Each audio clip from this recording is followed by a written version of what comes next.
Bonjour, voilà, je vais vous présenter le nouveau programmateur cloneur de valve d'Autel.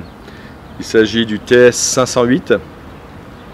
Alors avec cet appareil, très facile à prendre en main, résistant au choc, on va pouvoir programmer des valves constructeurs, on va pouvoir cloner des valves existantes et tout simplement reprogrammer des valves, même si je n'arrive pas à les lire, tout simplement en lisant les informations via le calculateur du véhicule.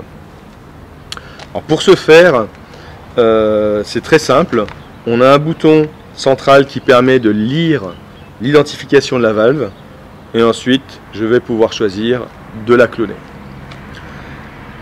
L'avantage de l'outil Autel TS508, c'est qu'elle utilise une valve universelle qui est la valve Autel que je vais vous montrer tout à l'heure. Ce qui me permet, si j'ai un véhicule, ici on est sur une Jaguar F-Pace de 2018, elle est toute neuve, mais on pourrait m'amener une Audi Q7, comme on pourrait m'amener une Maserati, une BMW. Je n'ai pas de questions à me poser sur quelle valve je vais utiliser pour cloner la valve de ce véhicule. Je prends une Autel, une valve unique qui couvre 100% du parc mondial de véhicules. On va faire une démonstration. Je vais placer l'outil devant la valve pour pouvoir la lire. L'idée sur ce véhicule, ça va être de créer un nouveau jeu de valve pour pouvoir monter des jantes en 20 pouces. Là, on est sur de la jante 18 pouces. Et monter dessus des pneus été. Voilà, donc on va procéder au clonage de la valve d'une Jaguar F-Pace. Donc là, c'est un modèle 2018. Vous allez voir à quelle facilité on va pouvoir intervenir.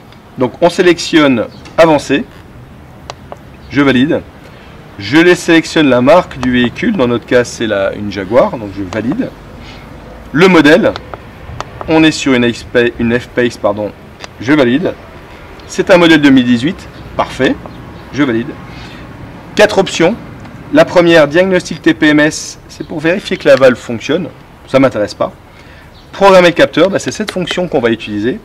Position relearn, ça permet tout simplement de swapper ou switcher des roues dans le véhicule. Je peux la mettre à l'arrière, ainsi de suite, en faisant un réapprentissage. Information me donne l'information de la valve, c'est une Schrader, une UF, enfin, bref. Dans notre cas, on ne va pas s'embêter, programmer le capteur. Comment procéder? Je valide. Je peux copier par OBD. Copier par OBD, c'est tout simplement, je n'ai pas besoin de la lire, je lis directement son identifiant par la prise de diagnostic. Ou alors, copie par activation, c'est tout simplement la fonction de clonage de valve, donc c'est ce que je vais utiliser moi, c'est ce qui est plus rapide. Je clique maintenant sur les ondes, comme c'est écrit ici.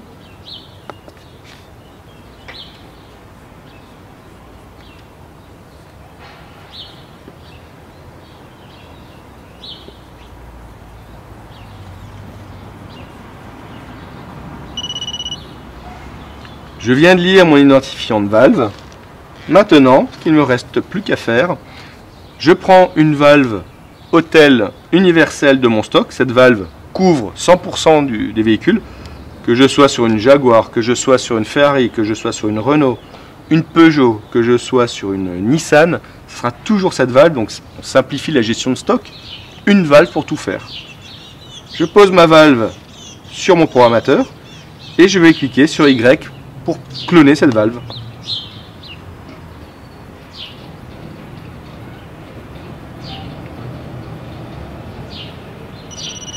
Programmation terminée. Vous avez vu, ça m'a pris 2 secondes. Cette valve est maintenant une copie exacte de la valve d'origine. Il ne me restera plus qu'à la sortir de son emballage.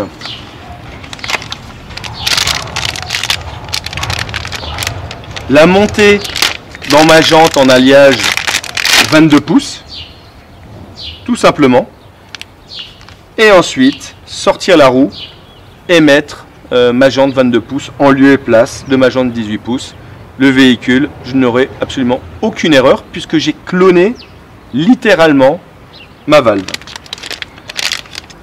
Maintenant qu'on vient de cloner en 2 secondes cette valve, je vais vous montrer comment générer une valve Autel sans lire la valve d'origine. On part du principe qu'on m'a volé la jante ou que tout simplement j'ai pris un trottoir, manque de bol, le trottoir a explosé ma jante au niveau de la valve, donc il m'est impossible évidemment de la lire, donc impossible de la cloner. On va procéder donc d'une autre manière. Je vais brancher mon outil ici via un câble OBD. Ce même câble sera branché sur la prise de diagnostic. Vous allez voir la simplicité pour ensuite générer cette fameuse valve avant gauche. Vous voyez, l'identifiant c'est le 544 que j'ai lu par les ondes. Eh bien, je pense que je vais pouvoir le relire aussi par l'OBD. Voilà, maintenant qu'on a cloné la valve, je vais vous montrer la deuxième méthode. Donc la première, on a compris, c'est celle-ci. Hein, le clonage va extrêmement vite. La deuxième méthode, c'est quand je ne peux plus lire ma valve, jante cassée ou volée.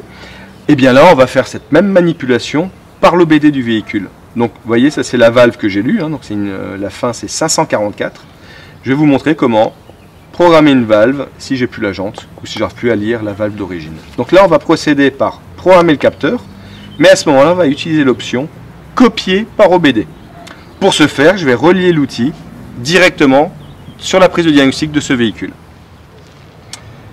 Voilà, notre outil Autel TS508 est relié directement, comme on peut le voir, sur la prise OBD du véhicule. Je vais donc maintenant lire les informations du calculateur, les informations d'identification des capteurs par roue. Pour ce faire, je vais faire copier par OBD, je valide, immédiatement s'affichent les identifiants roue par roue, donc roue avant gauche, roue arrière gauche, roue arrière droite, roue avant droite. Comme vous pouvez le voir ici, l'identifiant est le 7E544, c'est bien celui qu'on a lu tout à l'heure par les ondes. Il ne me reste maintenant plus qu'à positionner ma valve universelle Autel sur l'emplacement prévu à cet effet et valider.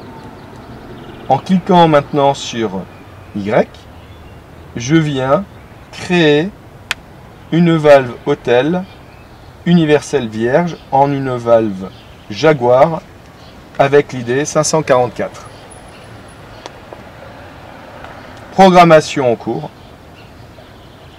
du capteur avant gauche. Vous allez voir la vitesse. Alors en 2 secondes, l'ensemble des informations a été extraite du calculateur et injectée dans ma valve Autel. Ma valve est maintenant une copie exacte de la valve Autel d'origine.